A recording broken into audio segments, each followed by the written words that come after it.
আর আপনাদের সহযোগিতা চাই এই কারণেই যে বারবার বলতেছে আমার কমিশন সদস্য যে আপনারা সহযোগিতা করবেন। এখন আপনারা যারা যারা ন্যাশনাল টেলিভিশন যারা আছে, যারা ন্যাশনাল অনলাইনে যারা আছে, তারা সবাই এখানে যারা আপনাদের রেজিস্ট্রেশন আছে তারা আসবেন। যারা সংবাদ সংগ্রহের জন্য যারা আসবেন তাদের ব্যাপারে সিদ্ধান্ত হচ্ছে যে যারা বাংলাদেশ সরকারের তথ্য মন্ত্রণালয়ের নিবন্ধিত যারা পত্রিকা চ্যানেল যারা আছেন তারা সেই লিস্ট গেটে থাকবে আইনশৃঙ্খলা বাহিনীর কাছে। সেই লিস্ট দেখে এবং আপনাদের স্ব প্রতিষ্ঠানের আইডি কার্ড দিয়ে আপনারা সংবাদ সংগ্রহের জন্য ভিতরে ঢুকবেন। চলচ্চিত্র শিল্পী সমিতির আসন্ন নির্বাচন আগামীকাল আপনারা জানেন। সেই নির্বাচন উপলক্ষে নির্বাচন অনুষ্ঠান উপলক্ষে আমরা আজকে সভাপতি শিল্পী সমিতি এবং নির্বাচন আপিল বোর্ড এবং নির্বাচন বোর্ড বসে আমরা এবং এফডিসি ব্যবস্থাপনা পরিচালক সবার সাথে বসে আমরা মিটিং করে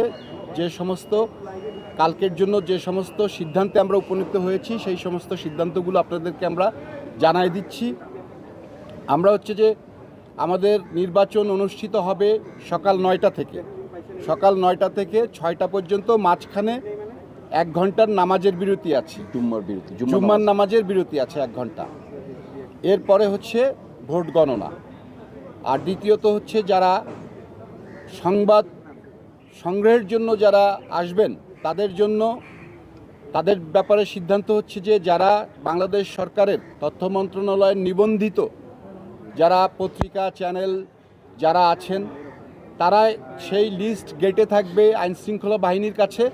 সেই লিস্ট দেখে এবং আপনাদের স্ব প্রতিষ্ঠানের আইডি কার্ড দিয়ে আপনারা সংবাদ সংগ্রহের জন্য ভিতরে ঢুকবেন।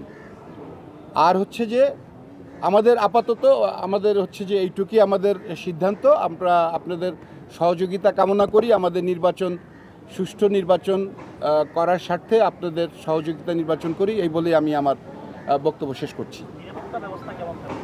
নিরাপত্তা ব্যবস্থা আইন শৃঙ্খলা বাহিনী থাকবেন শান্তি রক্ষার জন্য এবং নিরাপত্তা বিধানের জন্য, র্যাব থাকবেন এবং গোয়েন্দা সংস্থা লোকজন, পুলিশ থাকবেন, সবাই থাকবেন। আর সরকারি সমস্ত যেহেতু এটা কেপিআইভুক্ত একটা এরিয়া, সেইটা যে এমডি মহোদয় ব্যবস্থাপনা পরিচালক, তিনি সার্বিকভাবে সব কিছুর আইন শৃঙ্খলা বিষয়টা তিনি সবার উপরে এইটার টেক ওভার করবেন।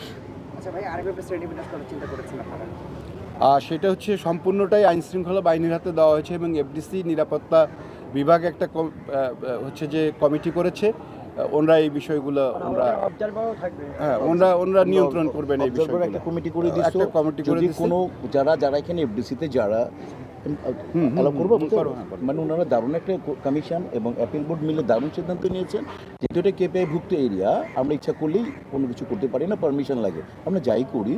তো উপরে যার নিয়ম এমডি মহোদয় যেটা বললেন এবং আমরা সবাই মিলে একমত হলাম, সেটা যে সুস্থ সুন্দর একটা নির্বাচন পরিচালনা করার জন্য যত সিস্টেম মানা যায় সমস্ত সিস্টেম আমরা মানতেছি। আর আপনাদের সহযোগিতা চাই এই কারণেই যে বারবার বলতেছে আমার কমিশন সদস্য যে আপনারা সহযোগিতা করবেন। এখন আপনারা যারা ন্যাশনাল টেলিভিশন যারা আছে, যারা ন্যাশনাল অনলাইনে যারা আছে, তারা সবাই এখানে যারা আপনাদের রেজিস্ট্রেশন আছে তারা আসবেন। আর আমরা আবার এখানে যারা আছি ওনারা একটা টিম করে দিচ্ছেন, শিল্প সমিতি থেকে 2 জন, পরিচালক সমিতির প্রেসিডেন্ট বা সেক্রেটারি, এরকম বিভিন্ন জায়গায় এরা অবজারভার থাকে। যদি আমাদের কোনো শিল্পী, আমি দেখবো, সেটা শিল্প সমিতি প্রতিনিধি দেখবে, প্রবলেম একটা প্রডিউসার আসতে পারলো না, সে আসতে পারবে যার কার্ড আছে, ওইভাবে করে প্রত্যেক প্রতিনিধি থাকবে, অবজারভার সারাক্ষণ থাকবে, এভাবে ইনশাল্লাহ। আর আইন শৃঙ্খলা বাহিনী থাকবে শিল্পীদেরকে ওইখানে গেটে, যারা ওইরকম জানে কারা ঢুকবে, সিনিয়র জুনিয়র যারা আছে তারা ওইভাবে কি তার কার্ড দেখে ইনকাম। জি, সর্বশেষ বিষয়টা আমি আর একটু বলি। সেটা যে আমরা নির্বাচন কমিশন আপনাদের যারা গণমাধ্যম কর্মী আছেন বা যারা সংবাদ সংগ্রহ করবেন তাদের স্ব প্রতিষ্ঠানের থেকে আমরা লেটার হেডপ্যাডে আমরা আবেদন চেয়েছিলাম। এটার এখন আর দরকার নেই।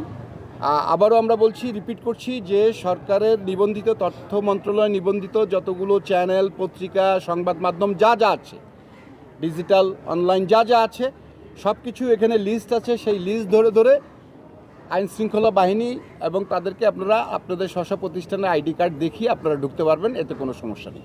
এটাই শেষ কথা, যে আমরা আপনাদের কাছে আবেদন চেয়েছিলাম, এখন আর আবেদন লাগবে না। আর আমাদের একটা জিনিস, আমাদের ইন্ডাস্ট্রির যারা আছেন, পরিচালক, প্রযোজক, অন্যান্য সংগঠন, সবাই সবসময় যেভাবে কার্ড দিয়ে ঢুকে, সেই কার্ড প্রদর্শন করে তারা ঢুকতে পারবে। তাদের জন্য কোনো আলাদা স্পেশাল কোনো প্রবেশপত্রের প্রয়োজন নাই। হ্যাঁ, মোট কথা হচ্ছে যে আমাদের ভিতরে যারা সংগঠন এবং আমরা যারা কাজ করি, আমাদের আইডি কার্ড দিয়ে আমরা ঢুকবো। প্রত্যেকেরই আছে। আমাদের প্রত্যেকের আইডি কার্ড যাদের আছে সংগঠন, তারা ঢুকবেন ইনশাল্লাহ। এই ব্যাপারে আমাদের সিদ্ধান্ত, এটাই সিদ্ধান্ত আপাতত। ধন্যবাদ সবাই।